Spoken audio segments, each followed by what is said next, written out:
Hello folks, welcome to the first video of Engines for Christ. I love tinkering around with things, especially things that have engines in them, and sharing God's light with those around me. So this is a Postal Jeep. Jeep DJ5-C, it only weighs 3,150 pounds. It's a pretty light car.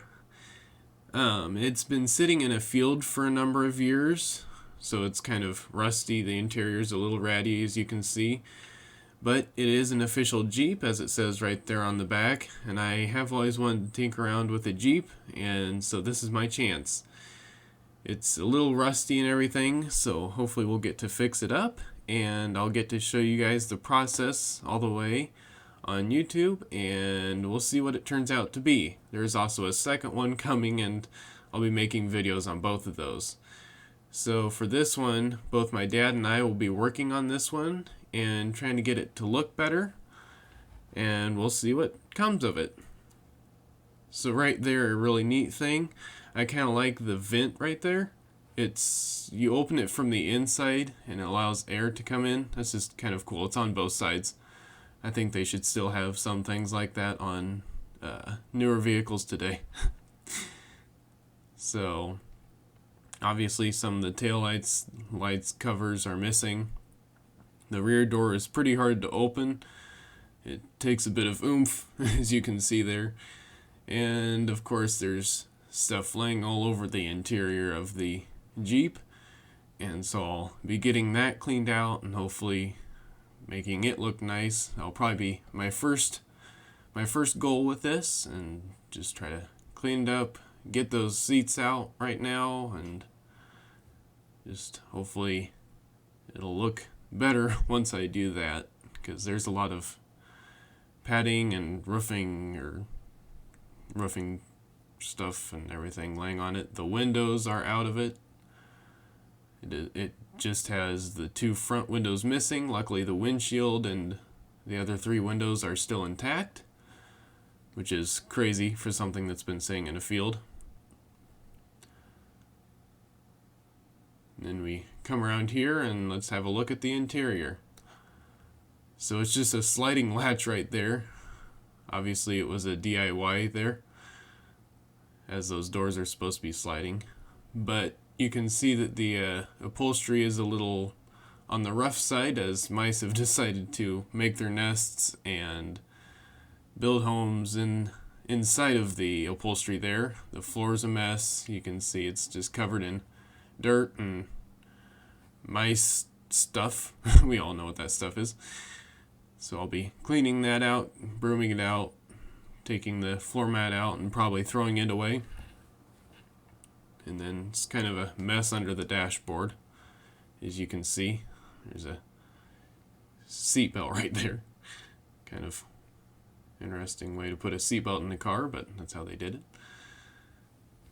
And then there's the gear shifter, handbrake, which is extremely rusty right now. It's not gonna pull very easy, obviously, so we'll have to fix that up at some point. And then yeah, now over here we have a few different controls. As you can see, they're labeled. So that's the wiper washer, this one's for the hazard lights, and then the third control is actually for the headlights. The label's missing, but it is for the headlights. And then down here there's some specifications. So made by AM General Corporation, and the date it was made was August 1974. And then there's just some other different info, so like the vehicle number and stuff, which is right there.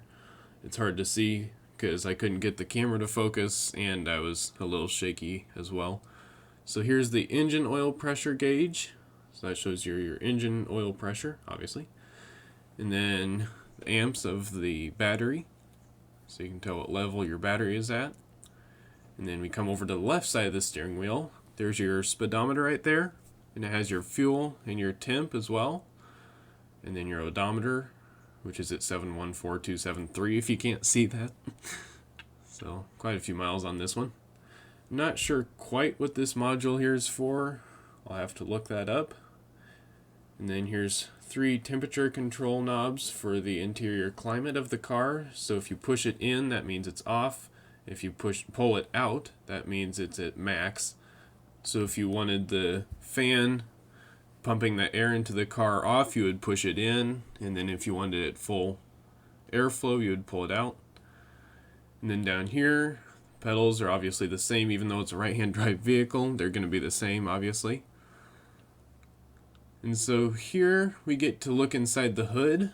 Now I really like the latches on this. They can be a bit tricky to pull up since they're a bit rusted, but as you can see, I'm struggling a little bit. But I can finally get them up. I really like how they latch. They just hook right onto the hood. And of course some Jeeps still have that on the side. I think a lot of cars should still have that nowadays though. So we'll pull both of these off and then we'll open up the hood. And when opening this the first time, I actually did forget to open a secondary latch that's just right under the hood. So once I got that open, then we see the engine. So it's an inline 6 engine, and it is actually a Model 6 232. So 6 engine, inline cylinders. Fuel capacity is actually 11 gallons.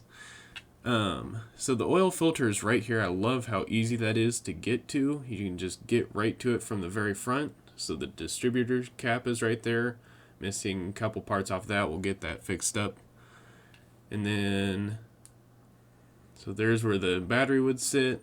And obviously you have the positive terminal, the negative terminal, or positive negative connections right there.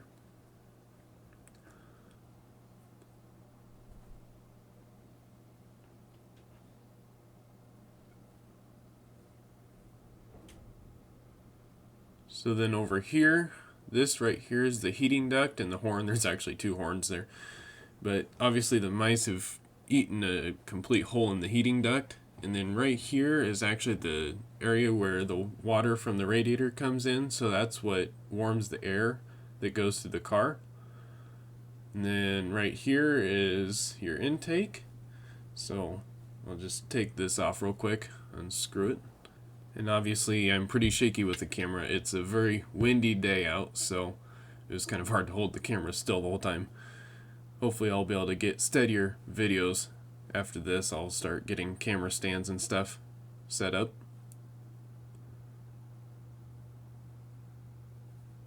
So right there is the air filter, obviously real nice and easy to get to. And then your carburetor and where you'd be able to choke it if necessary, and apparently it actually automatically chokes itself.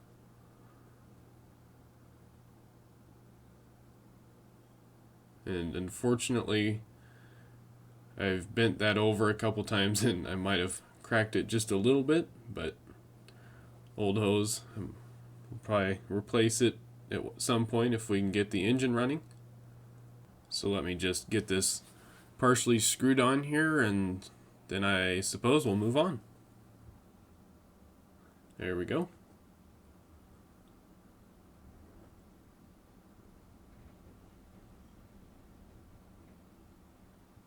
Alright, so the next day I have gotten both the seats out and I've cleaned it out fairly well, broomed it out. I haven't done any detailed cleaning obviously, just pretty much broomed it out pretty well. Took the floor mats out and just cleaned out all the trash and all the gunk that was lying around, and so I think it looks a lot better.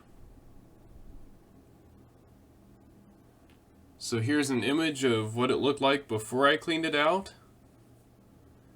And here's what it looked like afterwards, and I think it looks a lot better.